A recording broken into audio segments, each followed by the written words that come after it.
Well अगर आप internet चलाते हो और आप किसी पत्थर के नीचे नहीं रहते तो शायद आपको पता होगा क्लासरूम ऑफ द एलीट का सीजन 2 स्टार्ट हो चुका है। सो जब ये शो स्टार्ट हुआ था एवरीवन वाज एक्साइटेड बिकॉज इसका पहला सीजन हर किसी को बहुत पसंद आया था, लेकिन इस वक्त हर कोई इसके दूसरे सीजन को हेट कर रहा है क्योंकि इसके एपिसोड 2 की एनिमेशन बहुत ज्यादा बेकार थी और अभी तक की स्टोरी बहुत ज्यादा बोरिंग चल रही है। तो अगर मैं शॉर्ट में बताऊं, so people don't like classroom of the elite season 2 and for me personally episode 2 was disappointing.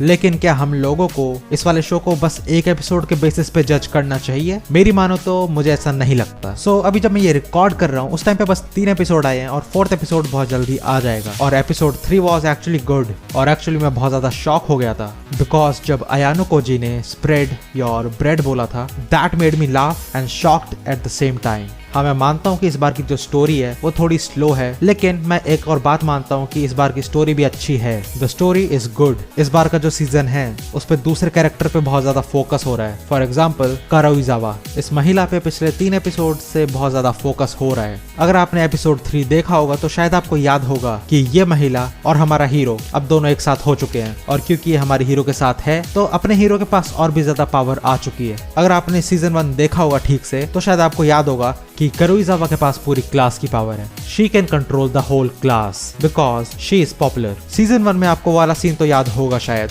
जब उनके वहां पे चोरी हो गई थी और फिर कारुइजावा की वजह से एक बहुत बड़ा इन्फ्लुएंस हुआ था बाकी महिलाओं पर और बाकी सारी महिलाओं ने बाकी लोगों के नाक में दम कर दिया था। सो अगर मेरी मानो तो जो पिछले 3 एपिसोड बीते हैं सीजन 2 में वो एक्चुअली बोरिंग नहीं है, वो एक्चुअली बहुत ज्यादा काम के हैं। दे आर रियली इंपॉर्टेंट क्योंकि इन 3 एपिसोड की वजह से हमारे हीरो के पास एक ऐसी अलायंस है जो कि बहुत ज्यादा इंपॉर्टेंट है। अगर मेरी मानो तो इस वाले शो का फ्यूचर बहुत ज्यादा इंटरेस्टिंग होने वाला है। जो फर्स्ट सीजन था उसके अंदर अयानो कोजी ने पूरी क्लास के साथ बहुत ज्यादा स्ट्रगल किया है क्योंकि वो अपनी क्लास को डायरेक्टली इन्फ्लुएंस नहीं कर पा रहा था, लेकिन कारुइजावा के आने की वजह से अब उसके लिए चीजें थोड़ी सी आसान हो चुकी हैं। आई थिंक इस बार वो अपनी क्लास को बहुत आराम से कंट्रोल कर पाएगा बिकॉज ऑफ कारुइजावा। और ये वाली बात मेरे को गूस बम्प्स दे रही है because of the infinite possibilities of Ayano Koji's power. What do you think? Because मेरे हिसाब से अब अयानो कोजी बहुत ज्यादा पावरफुल हो चुका है बस इसी की वजह से। और एक्चुअली मुझे उन लोगों के लिए बहुत ज्यादा बुरा फील हो रहा है who think season 2 is boring